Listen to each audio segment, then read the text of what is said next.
confidence. Tony in New York. You're on with Jenna and Matt. How are you? How you doing, Miss Jenna, Mr. Matt? Pretty good. Glad to hear it. So, I don't know if that you need to see what the course can put down for me, but I believe that there is a God, but I don't believe in conventional religion. I just believe that He communicates with us in a different way that we don't really perceive as regular communication, I guess. Are you on a cell phone?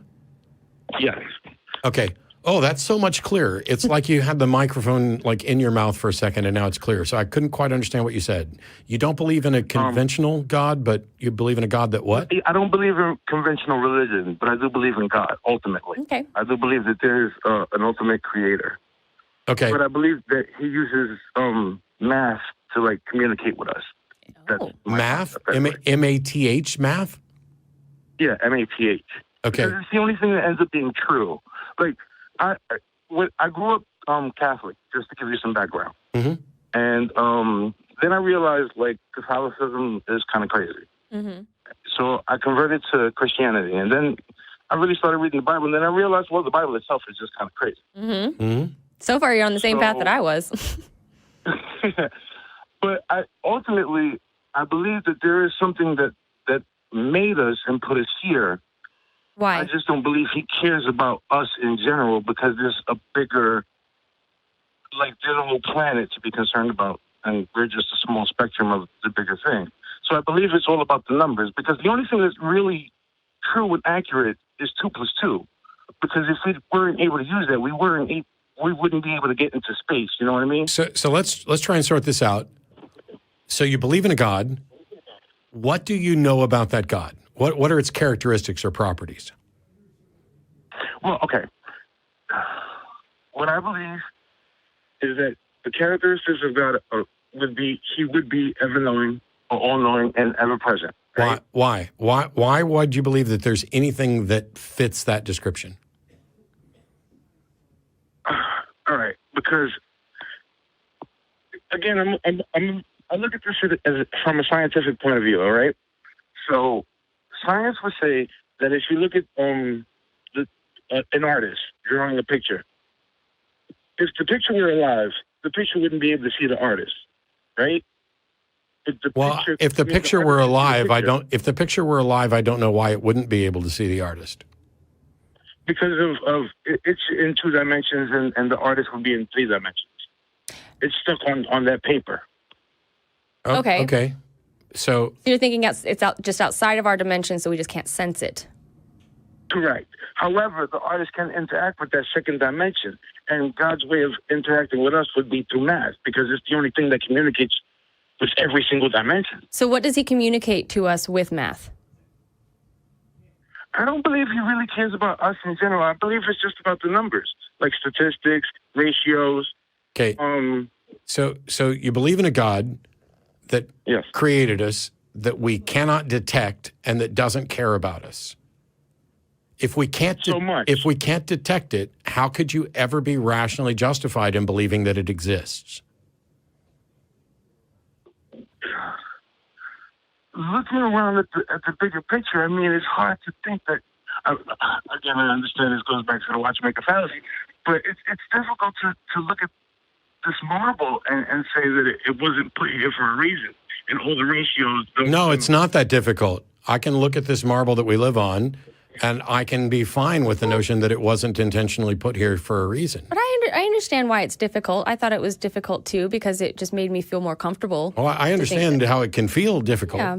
But just try thinking about it. The question I'm getting to is, you're saying that you believe in something that you can't detect, and yet you're telling me about its properties. You suspect that it doesn't care about us, or you suspect that it's trying to communicate with through math, but then maybe it's not trying to communicate with us at all. If you ultimately believe in a God that is undetectable and indifferent, how is the God you believe in, how is that God's existence in any way different from your perspective than its non-existence?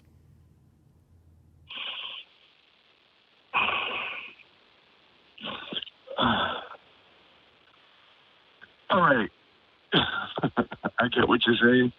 But, all right, me being the painting, trying to see my artist and not being able to doesn't mean I shouldn't try to understand what my artist is trying to explain through me. Why? So, but you're assuming that there's an artist, and so when we look at, for example, Yes. You don't just get to assume that, because when we look at biology, we have physics, chemistry that lead to biology that explain the origins of everything in the universe. We understand how planets form. We understand how stars form. We don't necessarily know how the universe began, but we have some models about those sorts of things, and none of them require or depend on an appeal to an artist. Yes, that's true, but all those things can be broken down by math. Yes, but are you saying math is God?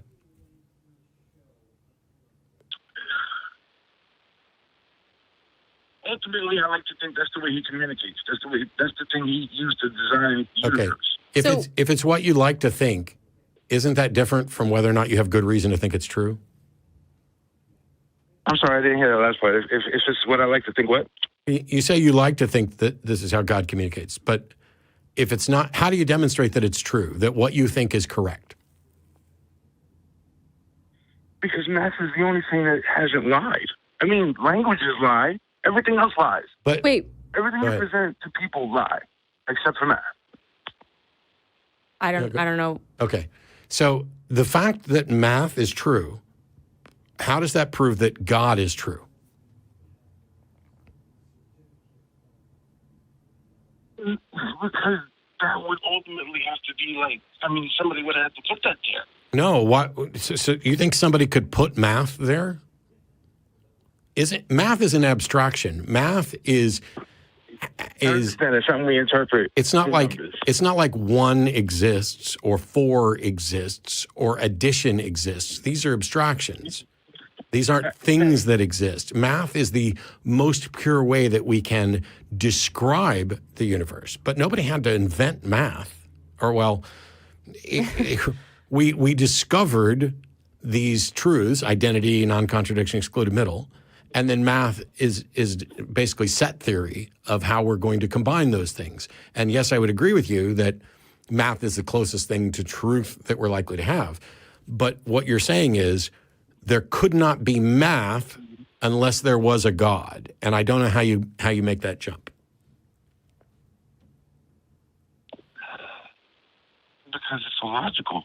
I mean, No, what's illogical? Right. What's illogical is to assert that something is contingent upon a God without being able to demonstrate that it's contingent upon a God. That's illogical. I get what you're saying. It doesn't exactly prove the existence of God, but I mean, it's like sentences. I mean, eventually, you don't understand the concept of maybe 2 + 2 initially, but that concept got us to build spaceships. It got us all the way to a space station. Wait, so math is pretty cool, but what does that have to do with a God?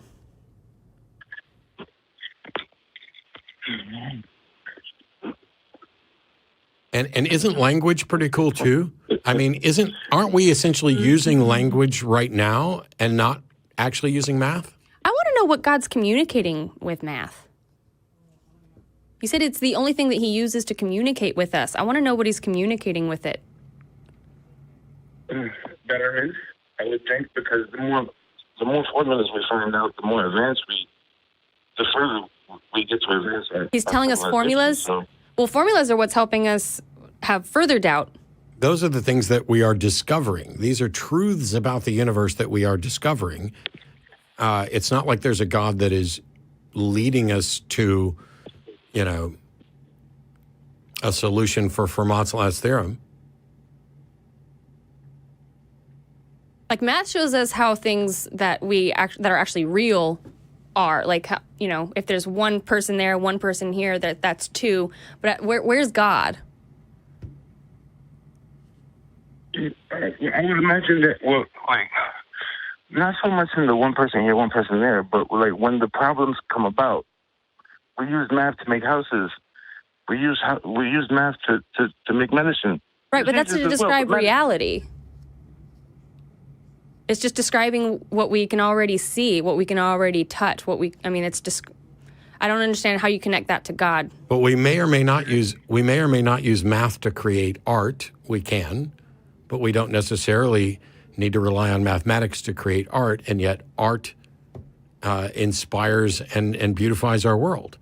And it's true that we appreciate that.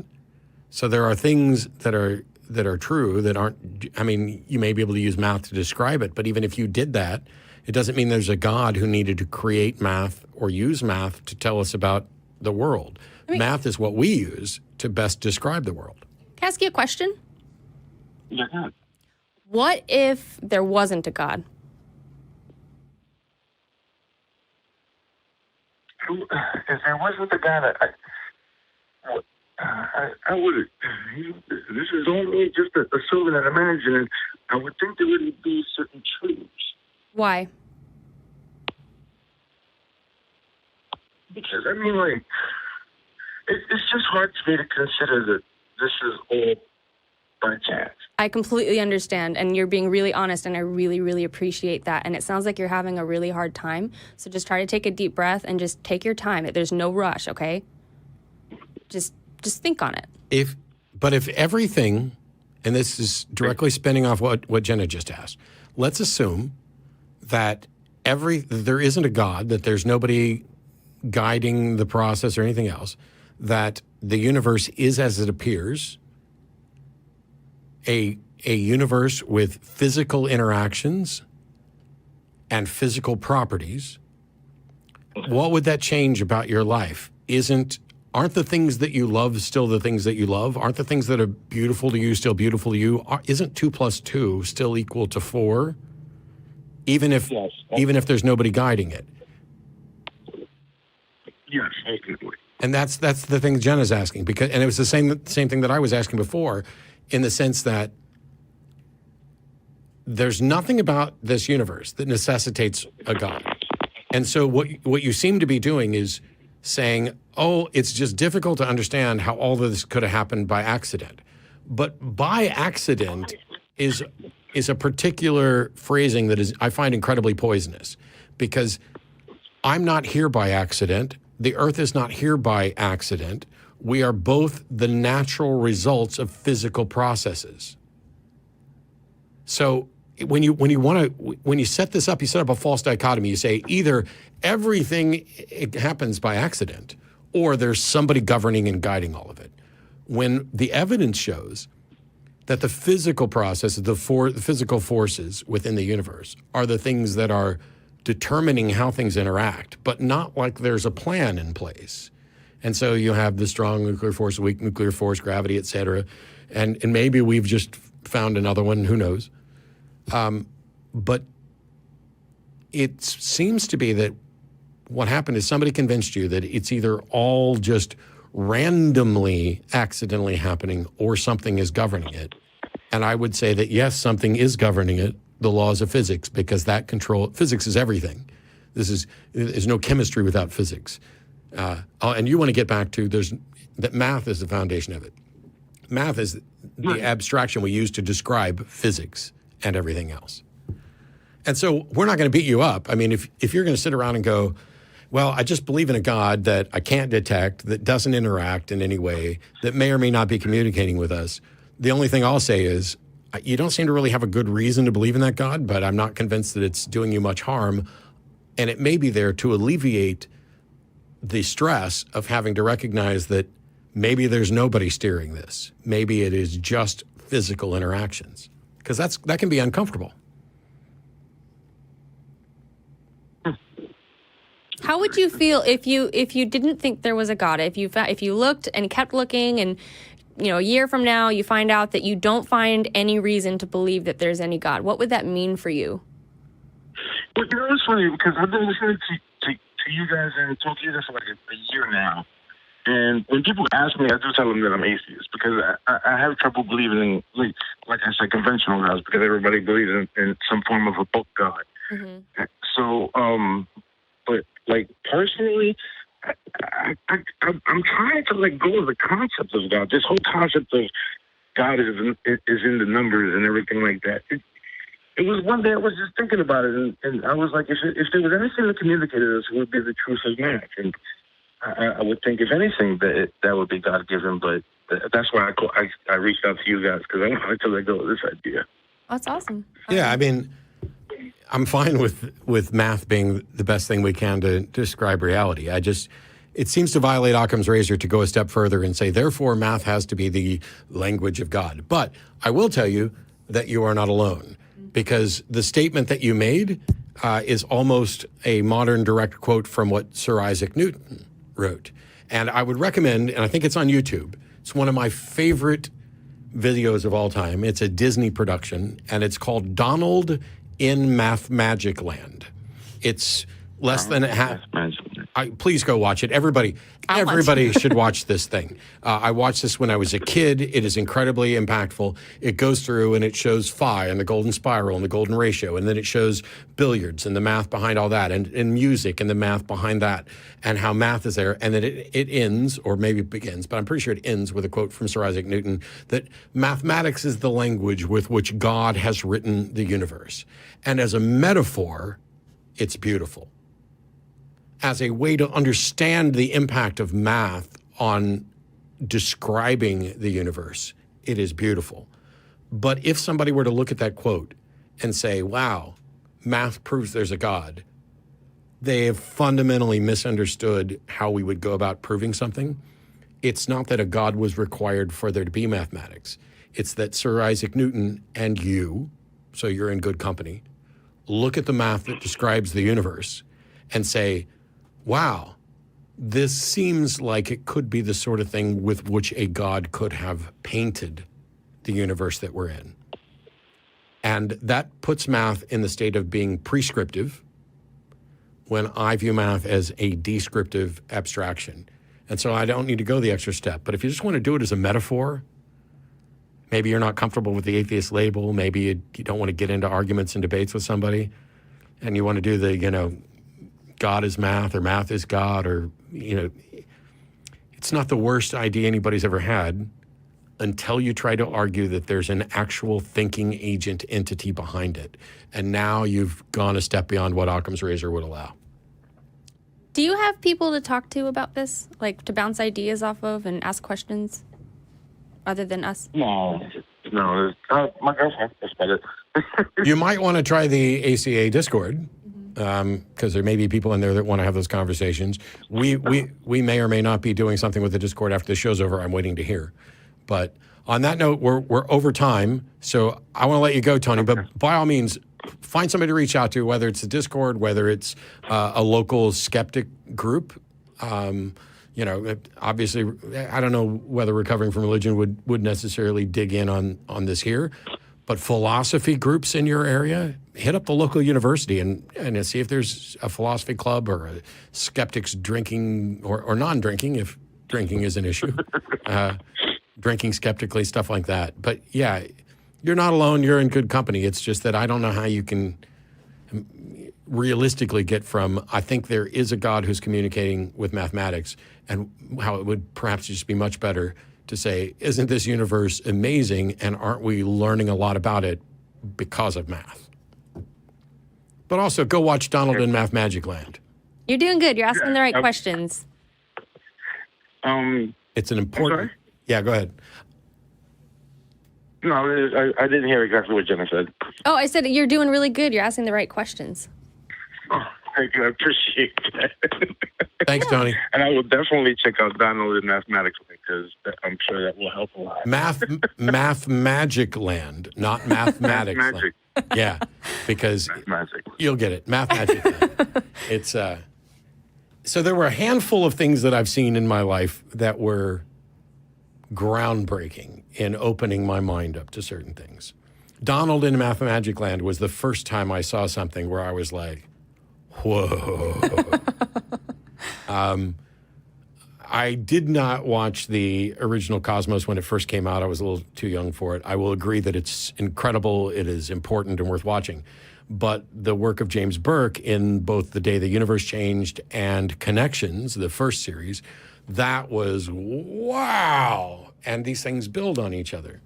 And then there's a number of, people ask, oh, can you recommend a book? Yeah, and the first book I always recommend is Innumeracy by John Allen Paulus, which has nothing to do with religion. It has to do with how bad we are at math and how we lie with statistics. And all of those things were incredible, eye-opening. So if you watch Donald in Math Magic Land, Connections, The Day the Universe Changed, and read Innumeracy, and then read any religious text you want, and don't wind up an atheist, I don't know what to tell you. The inexplicable universe. There you go.